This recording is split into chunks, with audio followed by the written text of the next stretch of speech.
Alright guys, welcome to today's video. Up around 7K on the day today.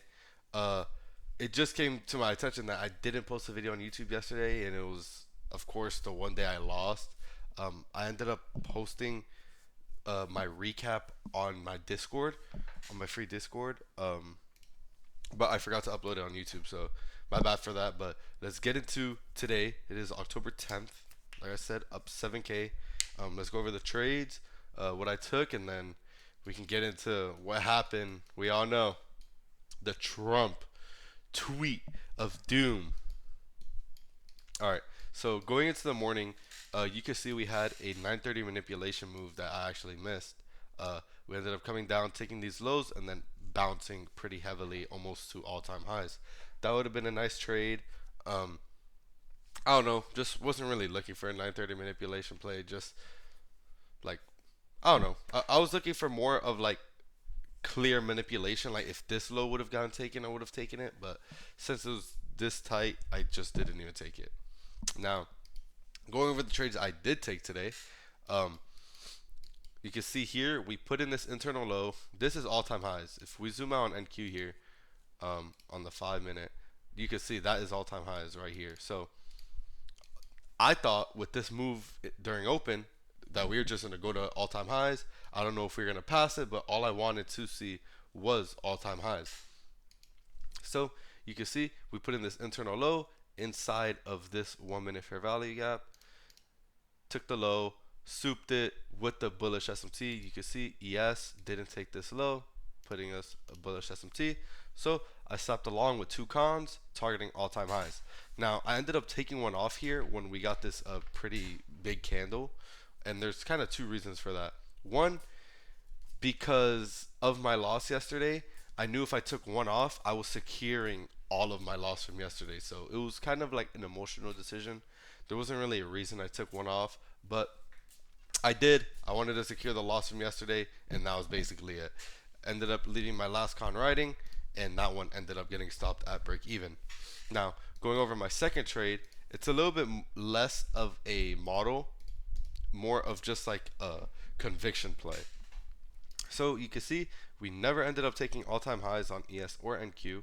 We had a big move down, big sharp move, putting in this bearish 1 minute fair value gap. Now we had 10 a.m. news. I think it was prelim consumer sentiment, um, and you can see we ended up coming up, rejecting a little bit, and then 10 a.m. candle open news, pumped up, and we started waking down fast.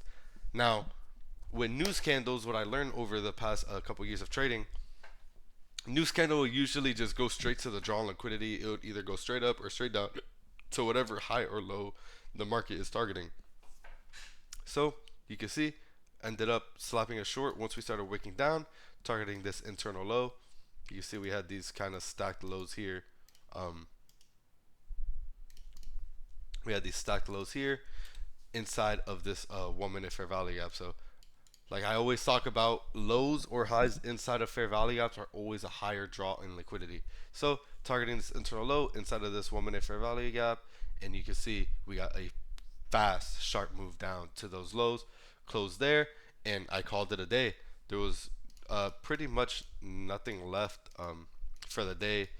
I was done. I locked my accounts out. We can see here up 7K, lost $2,700 yesterday, made 7K today. That just shows risk to reward is king. Now Trump with this tweet, bro, finally get us away from all-time highs. We don't have to worry about it. Um, we finally got some volatility, bro. Ever since the government has been shut down, there's been no volatility. Now, one more thing I want to talk about in this video is how to manage your psyche after having a losing day. Because I know when I was unprofitable, I would have a losing day and it would always spiral into a big losing streak. So I'm gonna make a TikTok and IG video about this also, but I just want to go over this in the recap. Like after having a losing day, you can't change anything, man. You have to continue with your same strategy, your same models, your same discipline. You can't. go into the market thinking about, oh, I want to make this money back. You can't be doing that. You have to just follow your same system that you've been using. Let's go back to my previous month, right?